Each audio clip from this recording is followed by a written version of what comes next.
What do men really think when they meet an independent woman? Men's perspective on an independent, successful woman.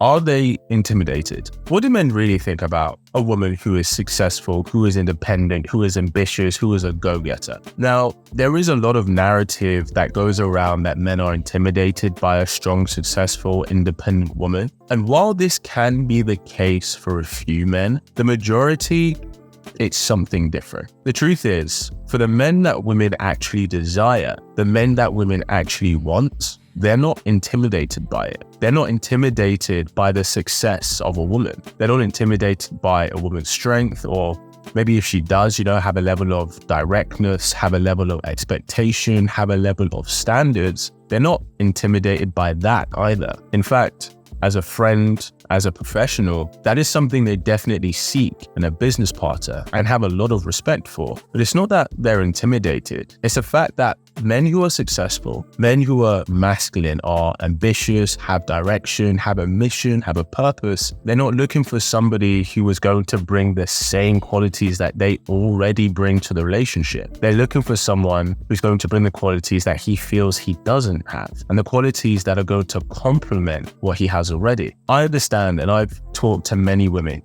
especially women who are successful and, they've made great strides in their career, which is amazing. But they have also expressed quite often that when they get to maybe their late 20s or 30s, they start to experience maybe they're not getting the same level of attention that they did from certain kinds of men as they did before. And maybe the kinds of men that they would like aren't necessarily choosing them in the same way. They feel that the kinds of women that those men are choosing, the women that they're choosing in comparison, maybe seem less confident, are less successful, less direct, less ambitious, quote unquote, easy to get along with. And so I understand why taking the position that these men are just intimidated by what I have is a very attractive position to take. And while for some men it may be intimidating in a sense of they don't know how to handle somebody with such a strong, vibrant energy, a lot of the time, if we're being honest, it's a way to defend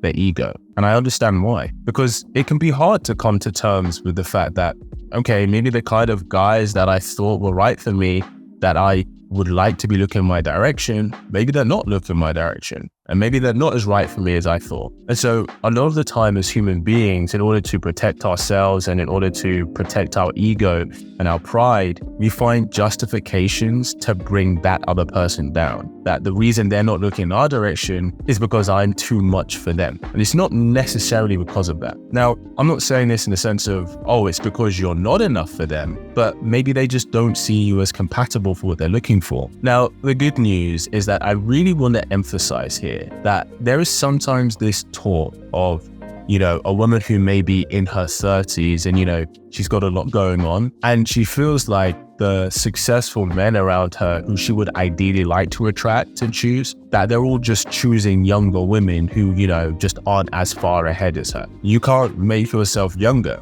right? You can't make yourself 22, 23, 24, 25 again. And I'm here to tell you that while it may seem on the internet that, men are choosing younger women, which to a certain extent has some truth to it, that men choose young women, as well as the fact that women tend to choose men who are older as well. Let's not forget that. It's actually not necessarily to do with youth. It's to do with the energy and vibe.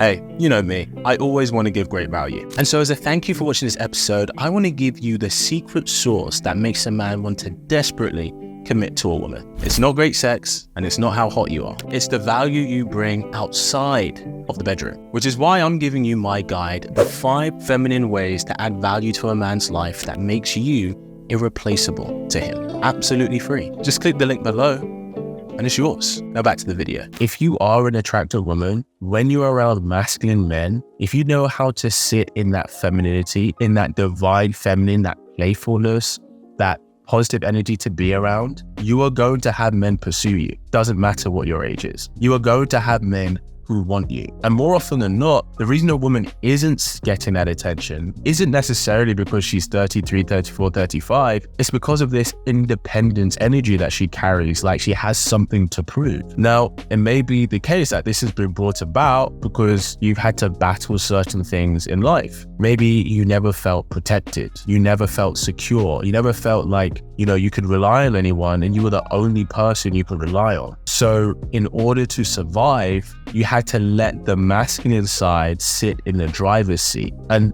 we have compassion for that. However, we have to recognize that we all carry that energy into certain aspects of our life the longer we sit in it. And that masculine energy becomes our normal. If you feel that you've had to fight, if you feel like you've had to protect yourself from life struggles, from certain life sufferings, if there's been certain experiences, whereas for someone else who was masculine, a man who was masculine, that's an amazing battle partner, but that's not the lover that they may be looking for. They look for something different. And this is very much the reason why successful independent women often tend to find themselves attracting men who are more in their feminine. They tend to attract men who don't have their stuff together, men who look to them to make a plan, look to them to lead, even look to them to provide. And often men who they feel are, quote unquote, not on her level. So knowing that, what is the solution moving forward if you feel that you fall into this category as a woman? If you feel that the kind of men you attract aren't the men you want, and the men that you want aren't the ones that you're attracting? Well, the first thing I would say is that look at the kind of women that the men you want are choosing, right? Because it's not just enough for us to know what is right, but it's also very important for us as capable human beings to recognize, okay, what is it that I want and how do I attract that to me? So look at the kind of woman that the men you like are choosing. And what is it about those women? What is it about them? What is it about them that you can start to grow in that side and that area of yourself? Why do these men choose these women? And if you have a male friend who you feel is, on the kind of level and accolade and the kind of man that you would like to kind of attract, not necessarily him, but someone like him, then ask him, what is it that made you choose the woman that you have right now? And yes, this may be a humbling thing because we have to put our ego and pride to the side, because we have to accept that maybe we haven't been growing in the areas that are actually going to help us get what we want. But as a woman, you very much can do this regardless of what age you are. So look at it. What is it about those women that attract those kinds of men? How do they hold themselves? Where do they invest their energies? How do they take care of themselves? Do you spend 10 hours a day, at work? And so by the time you get home, all you want to do is chill and relax and just decompress? Like, how much time do you dedicate to your own self-love, to your own self-care, your own body, mind, and spirit? Because all of this has an impact, and not just the energy that we carry, but also the energy that we give to other people. And when you start to resonate that kind of divine feminine energy, that energy that invites as opposed to chase, you will start to invite those kind of men into your life. Well, thanks for tuning in. And if you're ready to take your love life to the next level, then be sure to join the Kit Angels community in the link below. Let's stay connected. See you next time.